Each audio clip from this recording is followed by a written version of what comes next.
പട്ടികജാതി പട്ടികവർഗ വിഭാഗങ്ങളുടെ പദ്ധതി വിഹിതം ധനപ്രതിസന്ധിയുടെ പേരിൽ സംസ്ഥാന സർക്കാർ വെട്ടിക്കുറച്ചെന്നാരോപിച്ച് ബി.ജെ.പി. കയ്പമംഗലം മണ്ഡലം കമ്മിറ്റിയുടെ ആഭിമുഖ്യത്തിൽ മതിലകം ബ്ലോക്ക് പഞ്ചായത്ത് ഓഫീസിന് മുമ്പിൽ ധർണ നടത്തി. എസ്.സി. മോർച്ച സംസ്ഥാന അധ്യക്ഷൻ ഷാജുമോൻ വട്ടേക്കാട് ഉദ്ഘാടനം ചെയ്തു. മണ്ഡലം പ്രസിഡന്റ് കാർത്തിക സജയ് ബാബു അധ്യക്ഷത വഹിച്ചു. ഇടവിലങ്ങ് മണ്ഡലം പ്രസിഡന്റ് പ്രിൻസ് തലാശ്ശേരി, മുൻ പ്രസിഡന്റ് സെൽവൻ മണക്കാട്ടുപടി, ധർമ്മരാജൻ, സഞ്ജയ് ശാർക്കര എന്നിവർ സംസാരിച്ചു.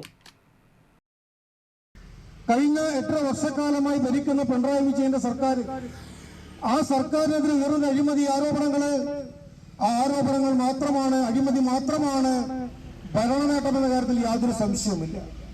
സ്വർണ്ണ കള്ളക്കടത്ത് മുതൽ അവസാനം എത്തി നിൽക്കുന്ന ബ്രൂവറി, ആ കുടിവെള്ളം ഊറ്റിക്കൊണ്ട് മദ്യം ഉൽപ്പാദിപ്പിക്കാൻ വേണ്ടിയുള്ള കോടികളുടെ അഴിമതിയിലൂടെയാണ് പിണറായി വിജയന്റെ ഗവൺമെന്റ്